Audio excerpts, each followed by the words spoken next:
शीतल और अभिमन्यु की शादी को 5 साल हो चुके थे, लेकिन अभी तक उनका कोई बच्चा नहीं हुआ था।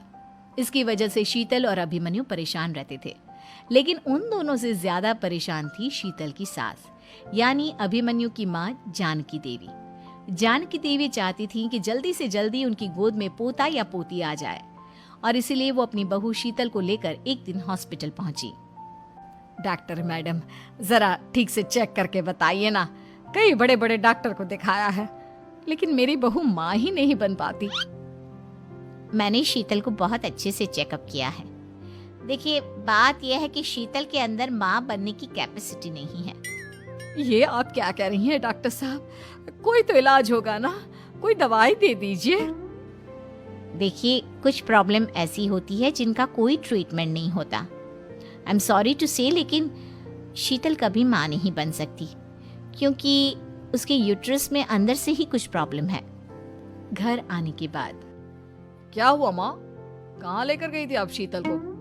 अरे कहाँ लेकर जाती, डॉक्टर मैडम के पास ले गई थी, लेकिन तेरी बीवी तो कभी माँ बन ही नहीं सकती।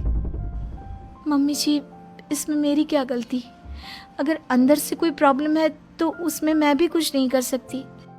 जानती हूँ, ये बात डॉक्टर के मुंह से सुन चुकी हूँ। अब दोबारा मेरे सामने इस बात का गाना मत गा। अरे माँ, परेशान होने की जरूरत नहीं है, हम सोचते हैं ना कुछ।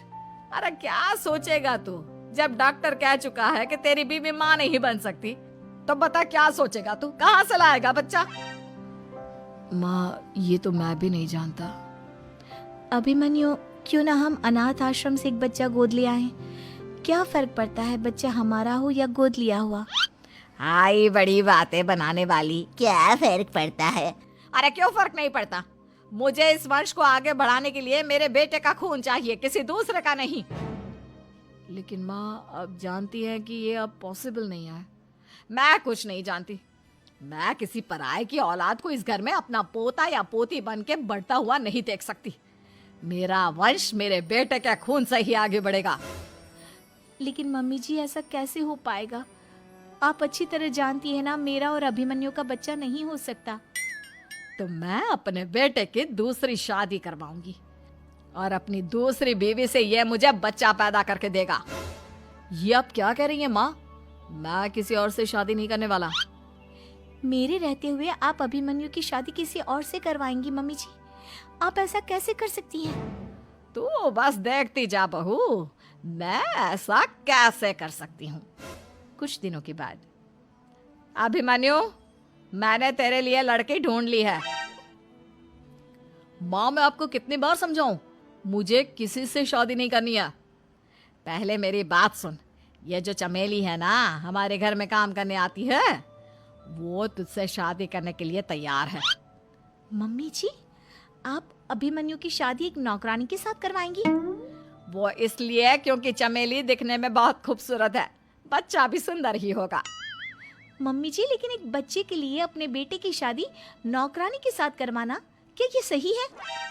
अगर अभिमन्यु ने शादी नहीं की ना, तो मैं अपनी जान दे दूंगी।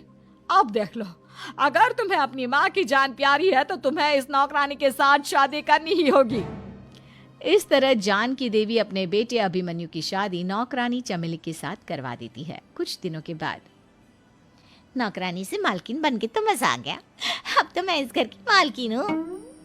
देखो, अपने आप को ज्यादा मालकिन समझने की कोशिश मत करो। एक बार तुम्हारा और अभिमन्यु का बच्चा इस दुनिया में आ जाए, उसके बाद तुम इस घर से हमेशा के लिए चली जाना। अरे जाओ जाओ, किसी और के आगे बातें बनाना। एक बच्चा तो पैदा नहीं कर सकी। बढ़िया आई, जाओ जाकर मेरे लिए कॉफी बना कर लाओ।